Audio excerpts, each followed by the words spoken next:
قوم لوط جنہوں نے ایسی برائی کو ایجاد کیا جو ان سے پہلے دنیا میں کسی قوم نے نہ کیا تھا۔ ایسی بدکاری جس کی مثال تاریخ میں کہیں نہیں ملتی۔ اس قوم نے ایسا کیا کام کیا تھا اور ان کا کیا انجام ہوا؟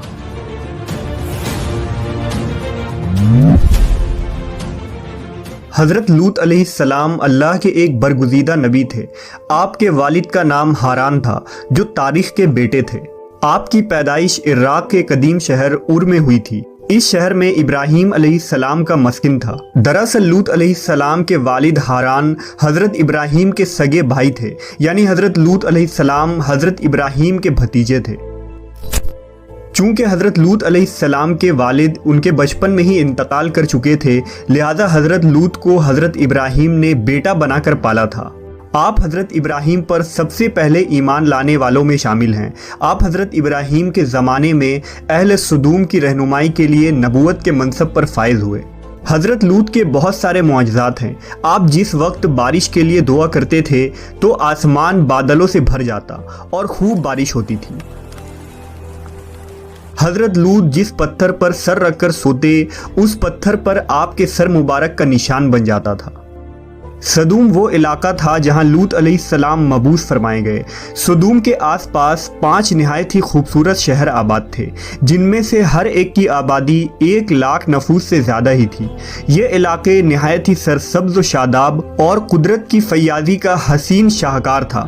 یہاں باغات کی کثرت تھی، لہلہاتی کھیتیاں یہاں کی ضروریات سے کہیں زیادہ تھی۔ اردن، شام اور اسرائیل کے درمیان بسا ہوا یہ علاقہ نہایت ہی زرخیز تھا۔ وہاں طرح طرح کے اناج، پھل، میوے بکثرت پیدا ہوتے تھے، اور یہی وجہ تھی کہ آس پاس کے بستیوں کے لوگ بھی اپنی معاشی اور غذائی ضرورت کے لیے ان بستیوں کی طرف آتے تھے۔ مگر یہ بات اہل سدوم کے لوگوں کو بالکل بھی پسند نہ تھی۔ ان کے خیال میں ان کی بستیوں میں پیدا ہونے والے پھلوں، اناجوں اور سبزیوں پر صرف ان کا ہی حق تھا۔ وہ نہیں چاہتے تھے کہ دوسری بستیوں کے لوگ ان کے علاقے میں آئیں۔ ایک دن سدوم کے لوگ اس بات پر غور و فکر کر رہے تھے کہ باہر سے آنے والے لوگوں کو یہاں آنے سے آخر کیسے روکا جائے، کہ ابلیس ایک بزرگ کی شکل میں ان کے محفل میں آیا اور کہا، اگر تم ان سے پیچھا چھڑانا چاہتے ہو تو میرے کہنے پر عمل کرو۔ اس اجنبی بزرگ کی بات لوگوں نے بہت توجہ سے سنی۔ ابلیس نے کہا، میں کل بتاؤں گا۔ دوسرے دن ابلیس ایک خوبصورت جوان لڑکے کی بھیس میں آیا اور انہیں اپنی عورتوں کے بجائے مردوں کے ساتھ فعل بد کرنا سکھایا۔ ابلیس نے کہا کہ اگر تم ان بستیوں کے لوگوں سے نجات چاہتے ہو جو تمہاری بستی میں آ جاتے ہیں تو ایسا کرو کہ جب بھی کوئی شخص تمہارے علاقے میں آئے تو تم لوگ زبردستی اس کے ساتھ اپنی خواہش پوری کرو۔ اس طرح یہ لوگ اس بستی میں آنا چھوڑ دیں گے۔ اپنی نفسانی خواہشات کے لیے مردوں سے بدفعلی اس قوم کا دستور بن گیا تھا۔ یہاں بے حیائی عام ہو گئی تھی۔ حکمراں، سردار، رؤسا، ہر طبقے میں گھر گھر یہ عمل پھیل گئی تھی۔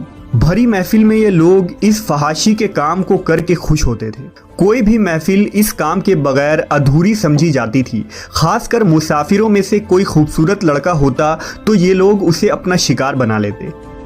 تلمود میں لکھا ہے کہ اہل سدوم اپنی روزمرہ کی زندگی میں سخت ظالم، دھوکے باز اور بد معاملہ تھے۔ کوئی مسافر ان کے علاقے سے بخیریت نہ گزر سکتا تھا۔ کوئی غریب ان کی بستیوں سے روٹی کا ایک ٹکڑا نہ پا سکتا تھا۔ بارہا ایسا ہوتا تھا کہ باہر کا آدمی ان کے علاقے میں پہنچ کر فاقوں سے مر جاتا اور یہ اس کے کپڑے اتار کر اس کی لاش کو برہنہ دفن کر دیتے۔ اپنی وادی کو انہوں نے ایک باغ بنا رکھا تھا جس کا سلسلہ میلوں تک پھیلا ہوا تھا۔ اس باغ میں وہ انتہائی بے حیائی کے ساتھ اعلانیہ بدکاریاں کرتے تھے۔ حضرت لوط علیہ السلام نے انہیں توحید کی دعوت دی اور بدکاری کے اس گھنونے عمل سے توبہ کرنے کا حکم دیا۔ حضرت لوط نے کہا، تم بے حیائی کیوں کرتے ہو؟ کیا تم عورتوں کو چھوڑ کر لذت حاصل کرنے کے لیے مرد کی طرف مائل ہوتے ہو؟ حقیقت یہ ہے کہ تم احمق لوگ ہو۔ حضرت لوط اہل سدوم کو دن رات واعظ و نصیحت کیا کرتے، لیکن قوم پر اس کا کوئی اثر نہ ہوا، بلکہ وہ بہت فخریہ انداز میں یہ کام کرتے تھے۔ انہیں حضرت لوط کا سمجھانا بھی برا لگتا تھا، لہٰذا انہوں نے صاف صاف کہہ دیا کہ اگر تم ہمیں اسی طرح برا کہتے رہے اور ہمارے کاموں میں مداخلت کرتے رہے تو ہم تمہیں اپنے شہر سے نکال دیں گے۔ حضرت لوط نے نصیحت و تبلیغ کا سلسلہ جاری رکھا، لہٰذا ایک دن اہل سدوم نے خود ہی عذاب الہی کا مطالبہ کر دیا۔ اللہ تعالیٰ نے اب تک ان کے اس بدترین فحاشی اور بدکاری کے باوجود ڈھیل دے رکھی تھی، لیکن جب انہوں نے حضرت لوط سے ایک دن کہا کہ اگر تم سچے ہو تو ہم پر عذاب لے آؤ، لہٰذا ان پر عذاب الہی کا فیصلہ ہو گیا۔ اللہ نے اپنے خاص فرشتوں کو دنیا کی طرف روانہ کر دیا۔ یہ فرشتے دراصل حضرت جبرائیل، میکائیل اور اسرافیل علیہ السلام تھے۔ پھر یہ فرشتے حضرت لوط علیہ السلام کے گھر تشریف لے آئے۔ حضرت لوط نے جب ان خوبصورت نوعمر لڑکوں کو دیکھا تو سخت گھبراہٹ اور پریشانی میں مبتلا ہو گئے۔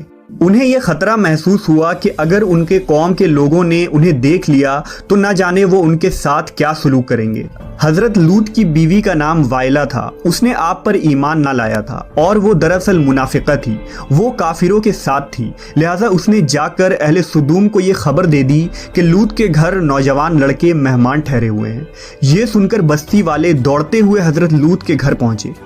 حضرت لوط نے کہا، اے قوم، یہ جو میری قوم کی لڑکیاں ہیں یہ تمہارے لیے جائز اور پاک ہیں، اللہ سے ڈرو اور مجھے میرے مہمانوں کے سامنے رسوا نہ کرو۔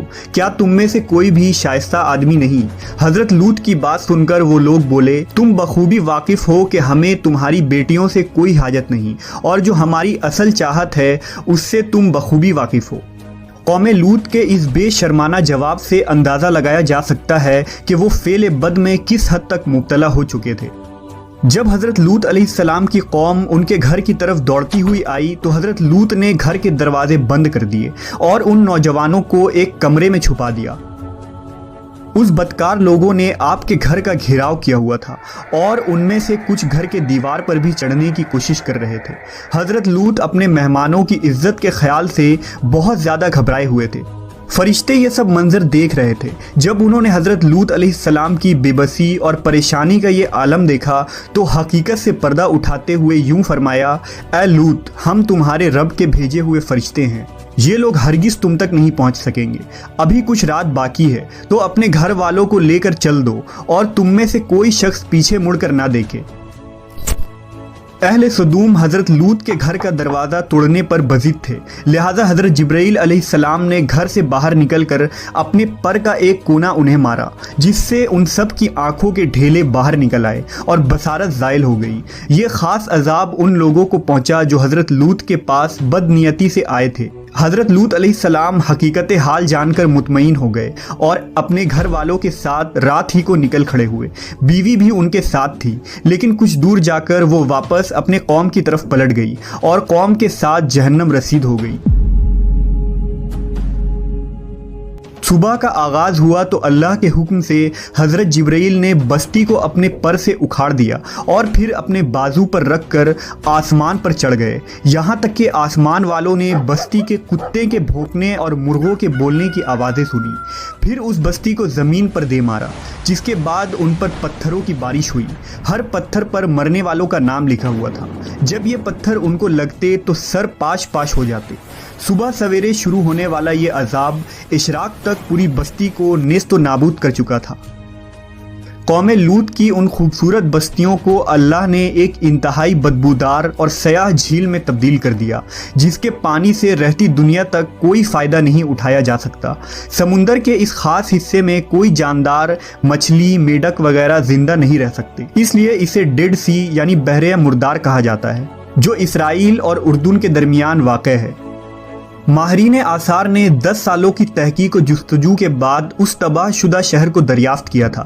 تحقیقات سے پتہ چلا تھا کہ اس شہر میں زندگی بالکل ختم ہو چکی ہے۔ اس شہر کے راستے اور کھنڈرات کو دیکھ کر آرکیولوجسٹ نے یہ اندازہ لگایا کہ جب یہ شہر تباہ ہوا تو اس وقت لوگ روزمرہ کے معمولات کے کاموں میں مشغول تھے اور یہاں زندگی اچانک ختم ہو گئی تھی۔ اہل سدوم جنہیں پتھر بنا دیا گیا تھا، ان کے بت ابھی تک بحر مردار کے پاس موجود ہیں، جو تا قیامت لوگوں کے لیے ایک عبرت ہے۔